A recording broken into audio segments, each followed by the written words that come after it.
In the last episode, we covered the different weapon systems. And today we're looking at the choice of optics, specifically the Riflescopes.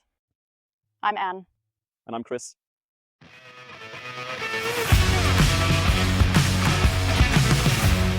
Last year we got our hunting licenses together as siblings, and we'd like to address some questions that concern young hunters together with you. Today we have the same weapons with us as last time, and we're going to take a closer look at our Riflescopes. And Chris, please explain to us how a Riflescope is actually constructed. I'll explain what I've mounted on my Lupo. It's a Steiner from the Steiner company, a Ranger 8 with 2 to 16 times zoom and a 50mm objective lens diameter. Starting from the front, the objective lens itself has a diameter of 50mm. As a little memory aid, you look towards the object, so the objective lens is always at the front of the scope. We have 3 different turrets here. We have the ballistic turret up here, which can compensate for bullet drop with quick adjustment options. We have the windage adjustment here, but you have to unscrew a cap for that. And on the other side, on the left, you have the adjustment for the red dot, for the brightness of the red dot, and the inner adjustment ring is the parallax setting. At the back here, we have the adjustment for the 2 to 16 times zoom. And finally, which I don't need yet, but the diopter adjustment is here. Now that I've presented the Ranger 8 on the Lupo, I'd also like to present the Ranger 10 on the BRX. The Ranger 10 has a 1 to 10 times magnification and a 24mm objective lens diameter. We have the exact same diameter for the main tube on both, 30mm. That's perfect for something like this ring mount here, in this case from Contessa. And we have 3 different turrets again. The difference from the Ranger 8, however, is that we don't have a ballistic turret.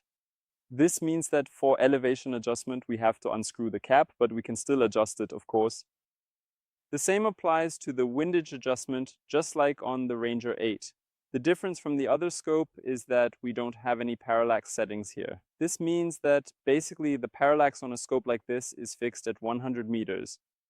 But we can still adjust the brightness of the illuminated dot here on the side. Same to the other scope, we can adjust the magnification down here, as mentioned, 1 to 10 times, and here again is a diopter adjustment. All right, Chris, let's go and test these scopes out in the field.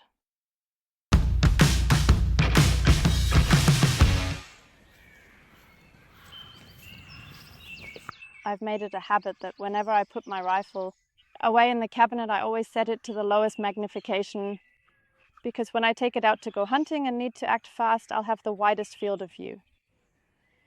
Yeah, that's definitely an advantage if you're starting out with a 1 times zoom. Exactly, because especially when I'm out stalking in the hunting grounds and the target is right in front of me, that's where it's an advantage. Yeah, that's a really good tip about storing it at the lowest zoom. It's something one should probably get used to.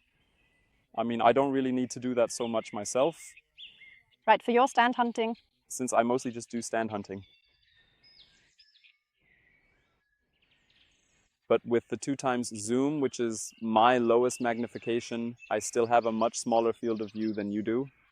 Yeah, sure, absolutely. Yeah, but the big advantage I have is the large objective lens. So that means, especially for stand hunting, more light can enter even in the later hours, like at twilight.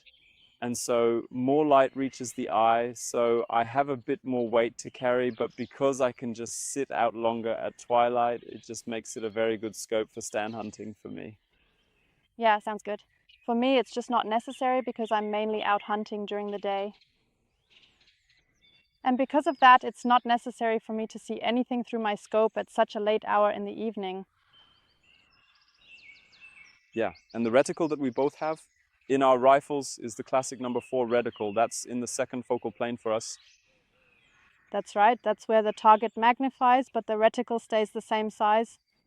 Yeah, exactly. Chris, how do you actually use the ballistic elevation turret?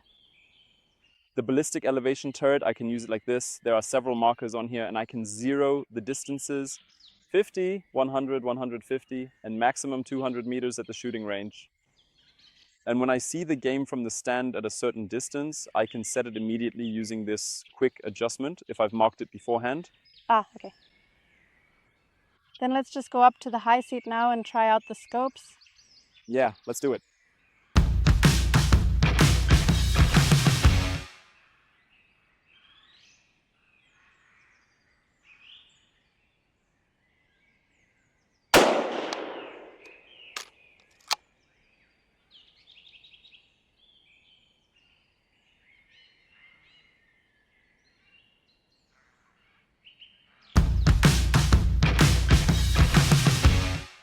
Hi, so how was it? Did you see anything? Yeah, it was good. So today we've explained the different optics to you. And if you have any more questions, feel free to leave them in the comments. Otherwise, we'll see you in our next episode where we'll be covering the topic of ammunition.